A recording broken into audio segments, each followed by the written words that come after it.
प्यारे बच्चों नमस्कार। आज हम रूट टू का निरूपण संख्या रेखा पर देखेंगे। तो संख्या रेखा पर रूट टू का निरूपण, वी नो दैट, हम जानते हैं कि हम टू को इस तरह से लिख सकते हैं, तो हम इस तरह से भी लिखा जा सकता है। ठीक है, तो हमने क्या करा, एक डायग्राम बनाया। ठीक है, जिसको ओरिजिन पॉइंट हमने ओ को कहा। तो ओ से हमने बिंदु पी को इस तरह से लिया कि ये जो हमारे पास है ओपी जो है हमारे पास, वो कितनी है, एक मात्रक है। कितना है, एक मात्रक है। ठीक है, और बिंदु पी पर हमने 90 डिग्री का कोण बनाया। बिंदु पी पर 90 डिग्री का कोण बनाया गया है। तो हमारे पास कोण ओ पी क्यू बराबर कितना हो गया, 90 डिग्री हो गया। तो हमने जो पी क्यू है, उस पी क्यू को हमने क्या लिया, वन मात्रक लिया। तो जब हम इसमें पाइथागोरस प्रमेय से देखेंगे तो हमारे पास ओ क्यू कितना हो जाएगा, ओ क्यू कितना आ जाएगा, रूट टू आ जाएगा। ठीक है, तो यहाँ पर पाइथागोरस प्रमेय को समझना बहुत ज़रूरी है। पाइथागोरस प्रमेय हमारे पास क्या होती है, पाइथागोरस प्रमेय। ठीक है, इसको हम अभी समझाते हैं, पहले इसको देख लीजिएगा। ओ क्यू हमारे पास कितना है, रूट टू मात्रक हो गया। ठीक है, अब हमने क्या करा, ये जो हमारे पास ओ क्यू है, इसको हमने प्रकार में भर लिया है ना। ओ क्यू दूरी को प्रकार में ले करके एक चाप, ठीक है, ओ, चलिए कह दीजिए इस तरह से OP1 लगाया। ठीक है, तो हमने एक चाप क्या लगाया, OP1 लगाया। ठीक है, तो हमने देखा, वी सी दैट, हमने देखा कि OP1 इक्वल है किसके, OQ के, और ये कितना है, रूट टू मात्रक। ठीक है, इस तरह से हम इसको संख्या रेखा पर निरूपित कर सकते हैं। अगर हम बात करें फिर रूट थ्री की, तो हम QP के पैरेलल एक लाइन खींच लेंगे P1 पर। ठीक है, इस तरह से इसके पैरेलल एकदम ये एक लाइन खींच लेंगे यहाँ पर सीधी। ठीक है, अब हमारे पास यहाँ से यहाँ तक ये कितना है, टू मात्रक है। ठीक है, पूरा ठीक, और ये इसके जो है इक्वल है, तो ये वन मात्रक है। तो अब आप इसको इससे मिलाएंगे इधर, तो आप देखेंगे कि ये आपके पास रूट थ्री आएगा। जब इसमें पाइथागोरस प्रमेय में अप्लाई करोगे ना आप, तो ये कितना आएगा आपके पास, इसको कुछ नाम दे दीजिएगा, Q1 दे दीजिए, तो ये रूट थ्री आएगा। अब इसी तरह से आप OQ1 दूरी प्रकार में लेंगे और ये इस तरह से चाप लगाएंगे, तो इसको कुछ नाम दे देंगे आप P2। तो OP2 आप देखेंगे, OP2 आप देखेंगे कितना है, रूट थ्री मात्रक है। ऐसे ही आप फिर रूट फाइव के लिए कर लेंगे आगे इसी तरह से। ठीक है, तो अगर एग्ज़ाम में आ जाता है रूट टू के लिए, तो रूट टू के लिए ये प्रोसेस है। रूट थ्री के लिए इससे आगे आप इस तरह से करेंगे। ठीक है, रूट फाइव के लिए भी ऐसे ही कर लेंगे। तो इस तरह से आप रूट टू को संख्या रेखा पर निरूपित कर देंगे। चलिए आइए देखते हैं हम विस्तार से थोड़ा पाइथागोरस प्रमेय के बारे में। ठीक है, चलिए देखते हैं बच्चों, पाइथागोरस प्रमेय क्या होती है हमारे पास। पाइथागोरस प्रमेय केवल समकोण त्रिभुज में अप्लाई होती है। पाइथागोरस प्रमेय केवल समकोण त्रिभुज में अप्लाई होती है। किसी भी समकोण त्रिभुज में कर्ण का वर्ग शेष दो भुजाओं के वर्गों के योग के बराबर होता है। अर्थात हम कह सकते हैं इस तरह से, देखिए अगर हमारे पास कोई समकोण त्रिभुज ये है, इसको A, इसको B और इसको C कह दिया, यहाँ पर 90 डिग्री है। ठीक है, तो इस समकोण त्रिभुज के अंदर ये आपके पास कर्ण होता है। ठीक है, और ये आपके पास लंब होता है, और ये आपके पास आधार होता है। ठीक है, ये आधार होता है। तो हम कह सकते हैं कण का वर्ग शेष दो भुजाएं कौन, आधार का वर्ग प्लस लंब के वर्गों के योग के बराबर होता है। अर्थात AC का स्क्वायर बराबर, देखिए AC कण है और AB क्या है इसके अंदर, आधार है, प्लस BC कितना है आपके पास, लंब। तो ये हमारे पास पाइथागोरस प्रमेय होती है। ठीक है, इसी का हमने प्रयोग किया है पीछे √2 को प्रूव करने में। ठीक है ना। तो इसको आप अप्लाई करके, ठीक है, किसी भी वास्तविक संख्या रेखा को नंबर लाइन, रियल लाइन आपके पास ये होती है, रियल लाइन इधर -इन्फिनिटी तक जाती है और इधर +इन्फिनिटी तक जाती है। जितने भी हम वास्तविक संख्याएं सोच सकते हैं, क्योंकि वास्तविक संख्या परिमेय संख्या और अपरिमेय संख्या का संग्रह होता है, ठीक है, तो वे सारी की सारी संख्याएं इस रियल लाइन अर्थात संख्या रेखा पर अपलोड की जा सकती हैं किसी भी तरह से। अर्थात वे संख्याएं जिन्हें किसी भी तरह से हम संख्या रेखा पर निरूपित कर दें, वास्तविक संख्याएं कहलाती हैं। और वास्तविक संख्या जो होती है वो परिमेय और अपरिमेय संख्याओं का क्या होता है, संग्रह होता है। क्लियर है बच्चों? ठीक है।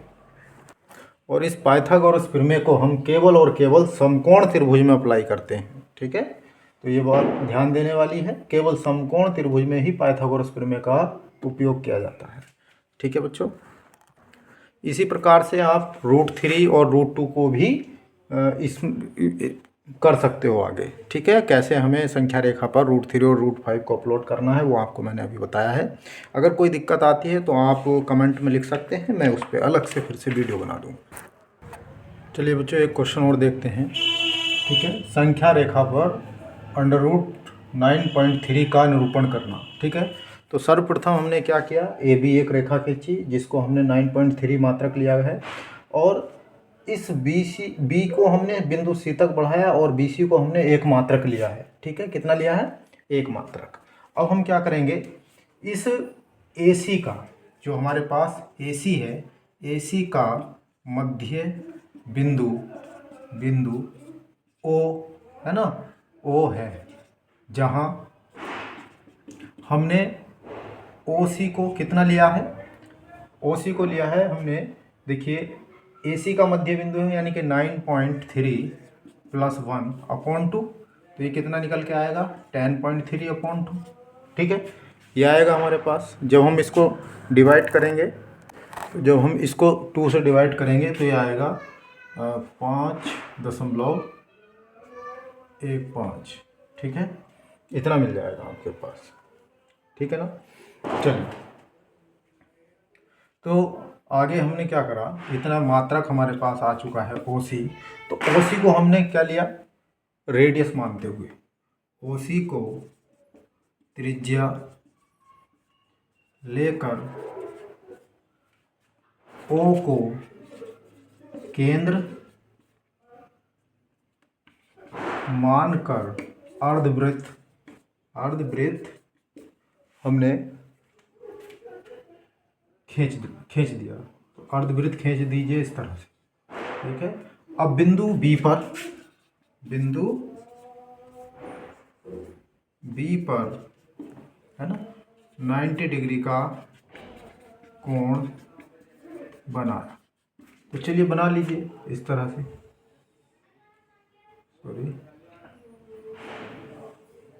सीधी लाइन खींच दी और ये हमने कितने 90 डिग्री का कोण बना लिया। ठीक है, तो इसको हमने क्या करा, ये ठीक है, लंब BD अर्धवृत्त को बिंदु D पर प्रतिच्छेद करता है या काटता है। तो ये बिंदु किस पे, D पर काटता है। तो हम देखेंगे VC दैट,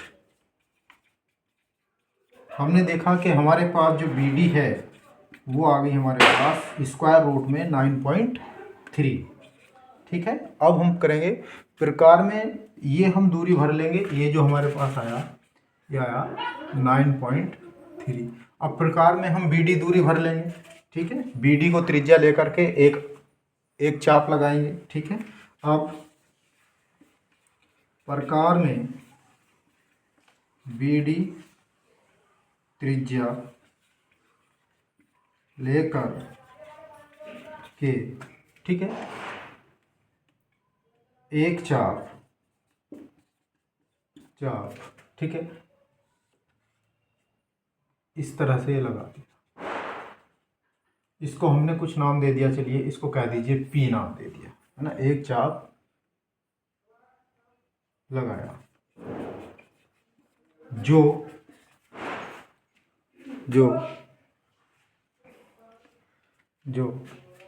संख्या रेखा को बिंदु P पर प्रतिच्छेद करता है या काटता है। तब हमने देखा कि हमारे पास जो BP है वो कितना आएगा, रूट के अंदर 9.3 मात्रक। ये हमारा आंसर होगा, ठीक है। इस प्रकार से आप सभी क्वेश्चन कर सकते हैं, अगर कोई भी क्वेश्चन आ जाए तो इसी प्रकार से आपको करना है, ठीक है। धन्यवाद। चलिए कुछ और क्वेश्चन देख लेते हैं। जैसे कि इसमें दिया है हरों का परिमेयकरण करना, ठीक है। तो हरों का परिमेयकरण करने से क्या मतलब है, जैसे कि हमारे पास क्वेश्चन नंबर 5 का ये पहला क्वेश्चन है, तो ये दिया है 1/√7। तो हर का परिमेयकरण करने का मतलब है हर के अंदर जो कर्णी चिन्ह है, हर में जो कर्णी चिन्ह है उसको हटाना, ठीक है। हम इस कर्णी चिन्ह को कैसे हटा पाएंगे, जब हम इसमें जो है हर का परिमेयकरण कर देंगे, यानी √7/√7 से भाग कर देंगे। यहाँ लिख देंगे हर का परिमेयकरण करने।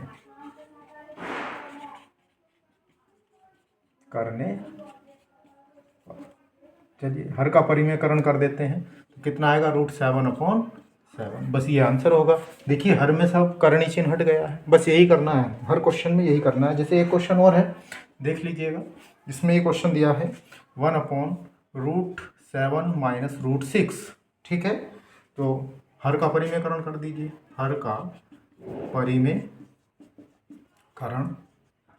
करने पर तो करेंगे कितना आएगा, 1/, ठीक है, √7 है -√6 इंटू, ठीक, √7 और माइनस की जगह यहाँ पर प्लस कर देंगे, बस ये ध्यान रखना है, ठीक है। √7 + √6 कर लीजिए। तो ऊपर जब 1 की इससे मल्टीप्लाई होगी तो ये आ जाएगा √7 + √6, ठीक है। नीचे एक बार ऐड और एक बार माइनस हो रहा है, एक बार प्लस हो रहा है, तो √7 का स्क्वायर और ये आ जाएगा -√6 का स्क्वायर, क्योंकि हमारे पास सूत्र होता है a² - b² = a + b और इंटू में a - b, ये बन जाएगा।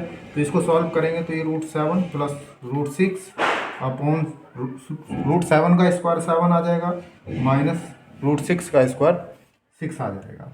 यहाँ कर लेते हैं, चलिए। तो कितना आ जाएगा, √7 + √6 अपॉन 7 में से 6 माइनस कीजिए तो 1 मिलेगा। तो देखिए हर में से हमने जो है कर्णी चिन्ह को हटा दिया है, तो ये हमारे पास आंसर हो जाएगा, ठीक है। तो हर क्वेश्चन में यही करना है कि हर में से जो है कर्णी चिन्ह को हटाना है, ठीक है। तो अगर यहाँ पर प्लस दिया होता तो माइनस कर लेते, ठीक है। तो ये करना है, ठीक। अगला टॉपिक है हमारा वास्तविक संख्याओं के घात नियम। तो वास्तविक संख्याओं के कुछ घात नियम होते हैं। जैसे आपके पास कहीं लिखा है कि a की पावर n इंटू a की पावर m, तो इनका बेस क्या है, एकदम समान है, यानी कि बेस में यहाँ पर आधार पे a है, यहाँ भी a है, घात यहाँ इसकी n है और यहाँ पर m है। तो जब बेस समान होते हैं और घात अलग अलग होती हैं तो इस तरह में घातें क्या हो जाती हैं, आपकी प्लस हो जाती है, n + m हो जाएगा, ठीक है। और इसी तरह से जैसे सेकंड में है आपका a की पावर n और उसकी होल पावर m चढ़ा है, तो यहाँ पर घातों की आपस में मल्टीप्लाई हो जाती है, तो n × m हो जाता है, ठीक है, ध्यान रखेंगे।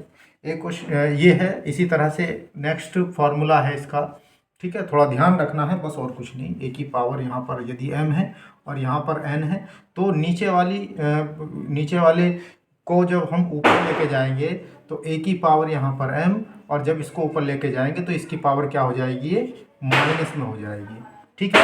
तो फिर हम इस पे ये वाला नियम अप्लाई कर देंगे, चूंकि बेस समान है, घातें अलग अलग हैं, तो ऐड हो जाएंगी। तो हमारे पास m + -n, तो ये आ जाएगा a की पावर m - n, ठीक है। इसी प्रकार से अगर हमारे पास a की पावर n और b की पावर भी n है तो हम a गुणा b की होल पावर n लिख सकते हैं इसको। ठीक है, थोड़ा सा ध्यान देना है। ठीक है, अगर घात नीचे है तो ऊपर जाएगी माइनस हो जाएगी, अगर ऊपर है तो नीचे लेके जाएंगे तो वो, ठीक है, उसका चिन्ह बदल जाता है। ये ध्यान रखना, घात का चिन्ह बदल जाएगा। देखिए यहाँ घात प्लस की थी, ऊपर गई तो माइनस हो गई। अगर ऊपर माइनस होती तो नीचे आएगी प्लस हो जाएगी। ठीक है, अगर इस तरह से होता a की पावर m तो इसे नीचे लेके जाएंगे तो a की पावर माइनस m हो जाएगा। ठीक है, तो थोड़ा सा ये ध्यान रखना, ये घातांक के कुछ नियम होते हैं। आइए चलिए क्वेश्चन देखते हैं इस पर डिपेंडेंट। चलिए एक फॉर्मूला और देख लीजिए। जैसे आपके पास रूट nth रूट के अंदर a की होल पावर यदि आपके पास m हो जाए तो हम इसको कैसे लिख सकते हैं। ठीक है, इसको लिखेंगे, देखिए इसका मतलब स्क्वायर रूट का मतलब ये हो गया। ठीक, उसकी होल पावर कितना है, m है, तो ये आ जाएगा a की पावर m अपॉन n। ठीक है, जैसे हमारे पास स्क्वायर रूट में a लिखा है तो इसका मतलब ये होता है कि a की पावर जो है वो 1/2 है। ठीक है, ये बस ध्यान रखना है थोड़ा सा। या अगर इसके अलावा अगर यहाँ पर कुछ लिख देगा तो वो हो जाएगा, जैसे कि घन ये है ना, तो इसको कैसे लिखेंगे, a की पावर 1/3 ये हो जाएगा। ठीक है, चलिए जैसे एक क्वेश्चन है हमारे पास, क्वेश्चन नंबर 1 है, तो हमें इसका मान ज्ञात करना है। जैसे 64 की पावर कितना दिया है, 1/2 दिया है। तो 64 की पावर 1/2 दिया है तो इस 64 को हम क्या लिख सकते हैं, 2 दूनी 4 दूनी 8 दूनी 16 दूनी 32 दूनी 64, यानी कि इसके फैक्टरी आएंगे। तो इसका होल पावर कितना है, 1/2 है, तो यहाँ 2 की पावर कितना आ जाएगा, 3 3 6, उसकी होल पावर 1/2, तो ये कितना आएगा 6। इसकी यहाँ पर गुणा होगी तो 1 में गुणा करो इसको, 6/2, तो 2 तिया 6, इनको काट दो आपस में। ठीक है, तो कितना बचेगा 3, तो 2 की पावर 3 का मतलब 8 आंसर। ठीक है, इस तरह से कर लेंगे। नेक्स्ट क्वेश्चन है, जैसे कि आपके पास दिया है 125 की होल पावर कितना है, 1/3 है। तो यहाँ पर दिया है तो इसको हम कैसे करेंगे, 5 पंजे 25 पंजे 125, यानी कि इस तरह से फैक्टर करके देख लीजिएगा। यहाँ पर 5 दूनी 10, 5 पंजे 25, 5 पंजे 25 और 5 एकम 5, फैक्टर तो आते ही होंगे। तो ये इसकी होल पावर कितना दिया है, 1/3 दिया है, तो 5 की पावर 3 की होल पावर 1/3, तो यहाँ पर कितना आ जाएगा, 5 की पावर जब इनकी गुणा करेंगे यानी इससे ये कट हो जाएगा, तो 5 की पावर 1 बचा, 1 को हम दिखाते नहीं है, तो इस तरह से ये आ जाएगा। तो ये क्वेश्चन दे रहे हैं, आपको घर से करना है। क्वेश्चन है 32 की पावर 1/5, ये आपको घर से करना है। ठीक है, जैसे क्वेश्चन है और भी देख लीजिए, आपके पास दिया है क्वेश्चन नंबर 2 में,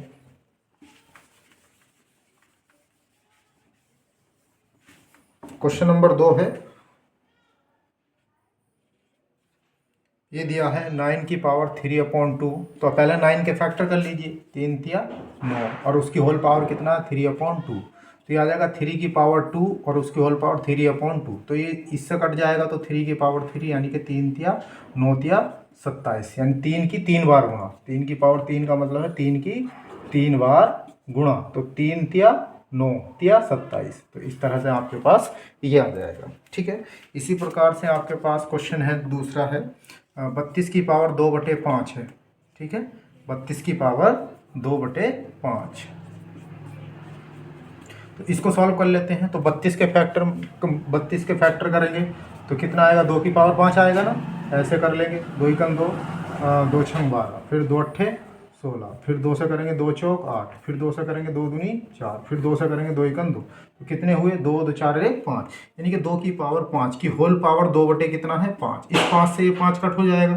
ठीक है, तो कितना आएगा, 2 की पावर 2, मतलब 2 की 2 बार गुणा, तो 2 दूनी 4, आंसर हो जाएगा।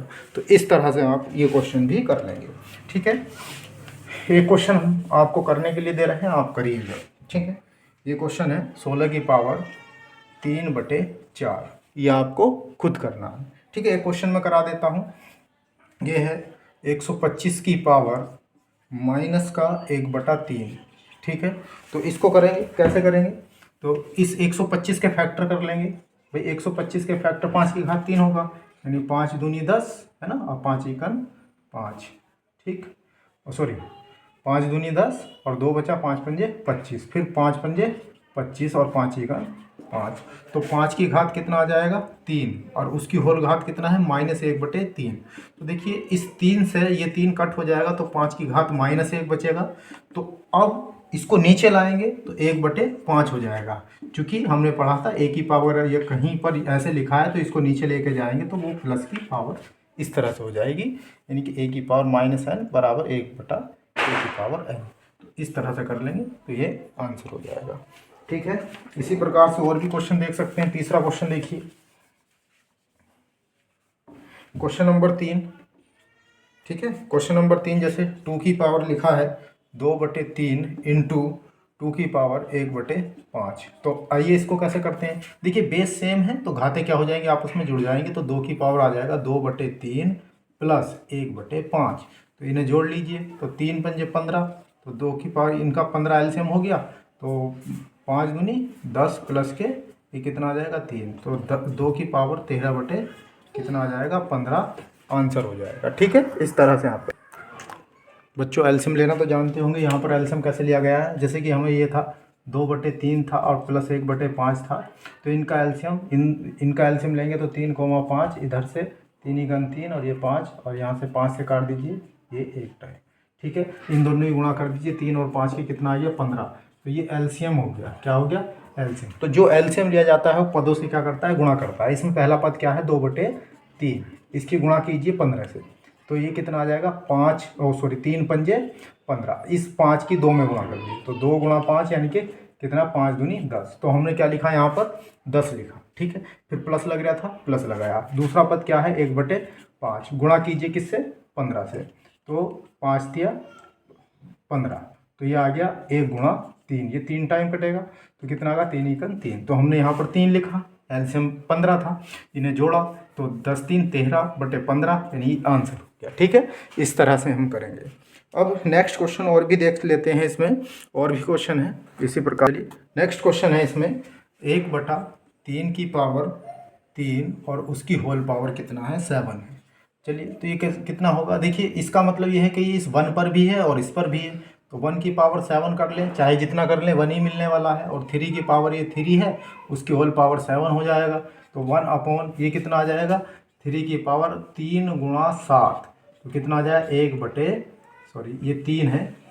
ठीक, तो 3 की पावर 3 7 21, ये आंसर आ जाएगा। ज़्यादा से ज़्यादा इसको ऊपर ले जा सकते हैं या तो आप, तो 3 के ऊपर जाएगी घात तो ये माइनस की हो जाएगी, क्योंकि हमारे पास यदि a की पावर n है ऊपर लेके जाएंगे तो a की पावर -n हो जाती है। ठीक है, इस तरह से, तो ये हमारे पास आंसर होगा। यहाँ छोड़ दें या यहाँ छोड़ दें। ठीक है, इसी प्रकार से और भी क्वेश्चन है, जैसे क्वेश्चन नंबर हम इसका 3 देख लेते हैं, ये दूसरा था तीसरे का।